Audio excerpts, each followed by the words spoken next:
स्वागत है आप लोगों का इस वीडियो में। बेहद ही इंटरेस्टिंग क्वेश्चन है और बहुत कुछ आप सीख कर जाओगे इस क्वेश्चन से।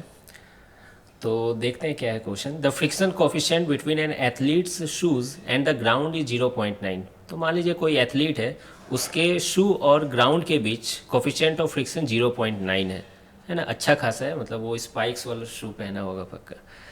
Suppose a Superman wears these shoes and races for 50 metres. अब मान लेते हैं कि सुपरमैन इस है ना शू को पहनकर रेस करे, ठीक है, और वो 50 मीटर तक रेस कर रहा है ना। तो मान लेते हैं कि यहाँ से यहाँ डिस्टेंस 50 मीटर है, एस की वैल्यू 50 मीटर है,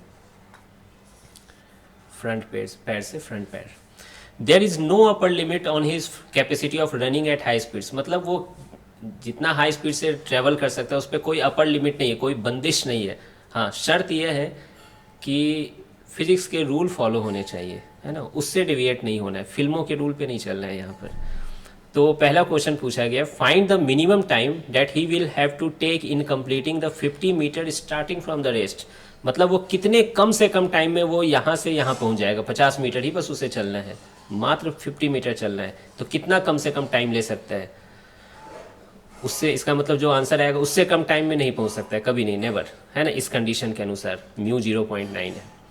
फिर उसके बाद बोला जा रहा है, suppose he takes exactly the minimum time to complete the 50 metres, what minimum time will he take to stop. मतलब अगर वो 50 मीटर लेता है मिनिमम टाइम, तो रुकने में कितना टाइम लगेगा। ये और ज़्यादा इंटरेस्टिंग क्वेश्चन है। मतलब जब आप दौड़ते हो और फिर मान लीजिए कहीं लाइन पर पहुंच जाते हो, फिर आप रुकने की भी कोशिश करते हो, तो फिर आप कितना देर में रुकोगे। ठीक है, अब देखो यहाँ पर बहुत अच्छे से नहीं बताया गया है कि कैसे दौड़ रहा है, झुक कर दौड़ रहा है, कितना फोर्स लगा रहा है। तो मैं मान रहा हूँ कि नहीं, एकदम स्ट्रेट पोजीशन में ऐसे दौड़ रहा है, ठीक है, ज़्यादा झुक कर नहीं दौड़ रहा है, ठीक है। तो चलिए पहले है ना दौड़ने का कुछ कंडीशन में समझा देता हूँ आपको। हाँ, तो मान लीजिए कोई आदमी अगर दौड़ता है, ठीक है, तो आप जीव बचपन से ही दौड़ रहे होगे, तो आप देखे होगे कि पीछे का वो जो पैर होता है उससे वो पीछे पुश करता है ग्राउंड को, ठीक है, पीछे पुश करता है, जिसकी वजह से है ना एक हॉरिजॉन्टल कंपोनेंट आती है, और वो हॉरिजॉन्टल कंपोनेंट है ना क्या कहते हैं, फ्रिक्शन प्रोवाइड करती है। आ रही बात समझ में। तो पीछे के पैर में फ्रिक्शन है ना, आप देखे होंगे कि आगे के डायरेक्शन में लगती है ना। आप चाहो तो अभी है ना रूम में चल कर देख सकते हो, आपको समझ में आ जाएगा, ठीक है। और ये आगे वाले पैर से आप मोर और लेस ऐसे करके पैर को सामने करके रखते हो, तो फिर यहाँ पर फ्रिक्शन पीछे लगने लगती है, ठीक है, यहाँ पर फ्रिक्शन पीछे लगती है। चूंकि आप आगे के डायरेक्शन में दौड़ रहे हो तो नेट फोर्स आगे होनी चाहिए, तो ये पीछे वाली फ्रिक्शन ज़्यादा होती है इस, सॉरी, मतलब कि आगे लगने वाली फ्रिक्शन ज़्यादा होती है पीछे लगने वाली फ्रिक्शन से, जिसकी वजह से आपको थोड़ी एक्सीलरेशन मिल पाती है, ठीक है। अब यहाँ बहुत सारी चीज़ें हैं कि अगर आप चाहो कि फ्रिक्शन ज़्यादा से ज़्यादा लगे, मतलब मैक्सिमम लगे, तो आप ज़्यादा से ज़्यादा ग्राउंड को प्रेस करोगे, ठीक है।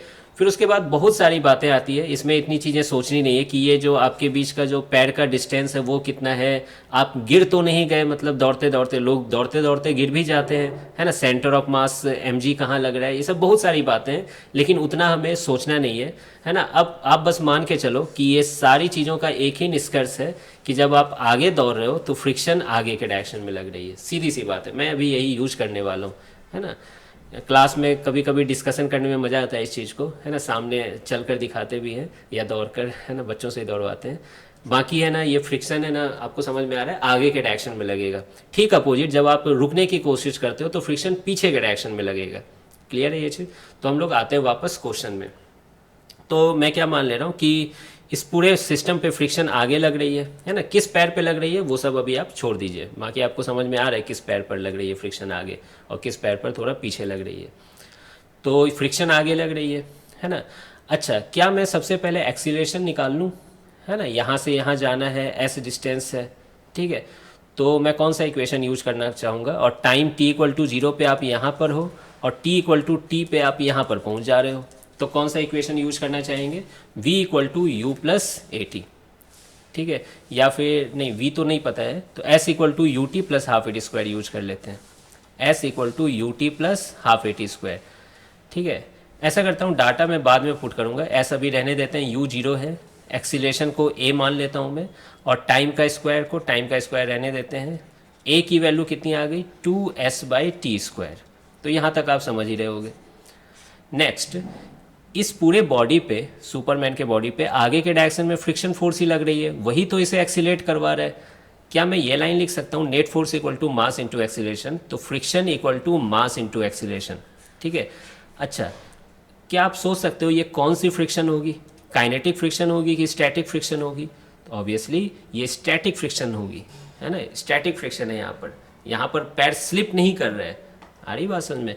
मून है ना, वो माइकल जैक्सन का मून वॉक नहीं हो रहा है कि यहाँ काइनेटिक फ्रिक्शन लगने लगेगी, है ना, स्टैटिक फ्रिक्शन लग रही है, ठीक है। अब देखिए, आपने स्टैटिक फ्रिक्शन के बारे में एक बात पढ़ी है ना, ये स्टैटिक फ्रिक्शन लग रही है कि स्टैटिक फ्रिक्शन कुछ भी नहीं लग जाती है ना, मतलब आपको F equal to M A चाहिए, लेकिन ये फ्रिक्शन मैक्सिमम फ्रिक्शन से कम होनी चाहिए, ठीक है। और मैक्सिमम फ्रिक्शन कितनी होती है, म्यू एन होती है, ये भी आप जानते हो, क्लियर है। अब देखिए F की वैल्यू मैं रख देता हूँ मास इंटू एक्सीलरेशन, और एक्सीलरेशन की वैल्यू यहाँ 2s/t² रख देता हूँ। अब बताइए नॉर्मल की वैल्यू क्या होगी? तो याद है मैंने शुरू में ही बोला था कि ये लगभग स्टैंडिंग पोजीशन में दौड़ रहा है, क्योंकि अगर है ना बेंडिंग पोजीशन लेंगे तो यहाँ पर नेट फोर्स है ना ऐसे करके लग रहा है, उसका वर्टिकल कंपोनेंट ये सब भी बैलेंस करना होगा। तो ऐसे मान लो यहाँ पर नॉर्मल ऊपर लग रहा है और एम नीचे लग रहा है, ठीक है। तो नॉर्मल इक्वल टू क्या हो जाएगा, एम हो जाएगा, ठीक है। जबकि ये सब मेंशन करना चाहिए था थोड़ा क्वेश्चन में, है ना, ऑब्वियसली। खैर ये सब हो गया, समझ में आ रहा है, एम से एम कट गया। तो अब आप यहाँ पे देखो टी की वैल्यू क्या आ रही है, तो आप पाओगे यहाँ पर, है ना, थोड़ा सॉल्व करो, इसको राइट साइड में ले जाओ, तो t² greater than equal to 2s/μg आ रहा है। तो यहाँ से t greater than equal to कितना आ रहा है, √2s/μg, ठीक है। अब हम लोग समझते हैं कि ये ग्रेटर देन इक्वल टू, क्या हम लोग यही चाह रहे थे कि नहीं, t इससे ज़्यादा होना चाहिए, यानी t की मिनिमम वैल्यू क्या होगी, ठीक है, t की मिनिमम वैल्यू क्या हो सकती है, √2s/μg, है ना। मतलब कि अगर आप नो स्किडिंग चाहते हो, कोई स्लिप नहीं चाहते हो, स्टैटिक फ्रिक्शन मैक्सिमम फ्रिक्शन से कम ही होगा, तो टाइम इससे ज़्यादा ही हो सकता है, यानी मिनिमम टाइम क्या हो सकती है, √2s/μg। क्या यही मिनिमम शब्द यहाँ यूज किया गया था, है ना। बाकी आप क्लास में सॉल्व करते हो या कभी सॉल्व किए होगे तो फ्रिक्शन की वैल्यू μmg डायरेक्ट लिखो, उसके बाद आंसर तो आ ही जाते हैं, लेकिन ये मिनिमम चीज़ पे आपको कॉन्फिडेंस कभी नहीं आएगा, ठीक है। ये देखिए ग्रेटर देन लेस देन आपको सब कुछ बता रहा है। बाकी अब डाटा पुट करने का वक्त आ गया है। एस की वैल्यू कितनी है, एस की वैल्यू कितनी है 50, म्यू की वैल्यू कितनी है 0.9, और जी की वैल्यू क्या है 10, ठीक है। आप इसको सॉल्व करो, 0 से 0 कट गया, मतलब 10 कट गया, है ना, 5 2 = 10, और ये 9 है, अच्छा 0.9 इंटू 10 यहाँ 9 कर दो, और ये 100 हो गया, तो ये 10/3 बन गया। तो मिनिमम टाइम कितनी आ गई आपकी, 10/3 सेकेंड, और यही फर्स्ट पार्ट का आंसर था, ठीक है। लेकिन उसके बाद एक नेक्स्ट पार्ट भी है, suppose he takes exactly the minimum time to complete the 50 metres, मतलब एग्जैक्टली ये मिनिमम टाइम ही ले रहा है इसको कंप्लीट करने में, है ना, मतलब मैक्सिमम फ्रिक्शन लग रही है उस टाइम, ठीक है। What minimum time will he take to stop, तो फिर इसे रुकने में कितना टाइम लगेगा। तो मैं क्या सोच रहा हूँ, ये फाइनल वेलोसिटी निकाल लेता हूँ।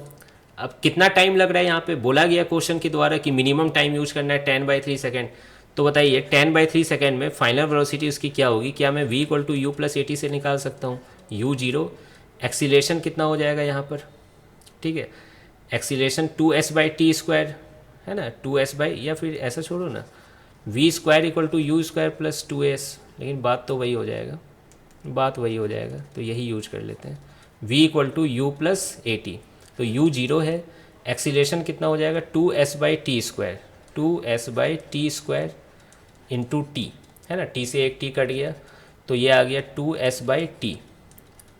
s की वैल्यू कितनी है 50 है, और टाइम की वैल्यू कितनी है 10/3, ऊपर 3 चला गया, ठीक है। तो ये 0 से 0 कट गया, 5 2 = 10, 30 मीटर पर सेकेंड। फाइनल वेलोसिटी कितनी आ गई 30 मीटर पर सेकेंड। तो नेक्स्ट पार्ट में यही फाइनल वेलोसिटी क्या हो जाएगी, इनिशियल वेलोसिटी की तरह बिहेव करने लगेगी। तो ये लीजिए डायग्राम, यही इनिशियल वेलोसिटी 30 मीटर पर सेकेंड बन चुकी है। फिर मैं टाइम = 0 यहीं से शुरू कर दिया हूँ, टाइम = t तक। तो पूछा गया ये t की वैल्यू क्या होगी, है ना। अब आप देखो, जब आप दौड़ते हो और रोकते हो तो पैर कुछ ऐसे करके पुट, है ना, करते हो, ताकि है ना यहाँ पर, है ना, आप ज़मीन को आगे, है ना, दबा सको, ठीक है, जिसकी वजह से फ्रिक्शन किधर आती है, पीछे आती है। तो ले दे के बात यही है कि फ्रिक्शन पीछे आती है, कौन से पैर में किधर लाती है उतना मत सोचो, फ्रिक्शन पीछे आ रही है, तो एक्सीलरेशन भी क्या होगी, लेफ्ट डायरेक्शन में होगी, तभी तो डी एक्सीलरेट करेगा ये सुपरमैन। तो एक्सीलरेशन पीछे आ रही है, अगेन फिर से कहानी वही शुरू होती है, फ्रिक्शन की वैल्यू क्या होगी, मास इंटू एक्सीलरेशन होगा, net force equal to mass into acceleration. उसके बाद अब एक्सीलरेशन को टाइम के साथ कैसे रिलेट किया जाए, तो u दिया हुआ है, a दिया हुआ है, क्या obviously v equal to U plus A T use कर लेता हूँ मैं, v equal to U plus A T. v की वैल्यू कितनी है 0, u की वैल्यू कितनी है, अभी u ही रहने देते हैं, एक्सीलरेशन की वैल्यू -a और टाइम हमें निकालना है, तो एक्सीलरेशन की वैल्यू कितनी हो गई u/t।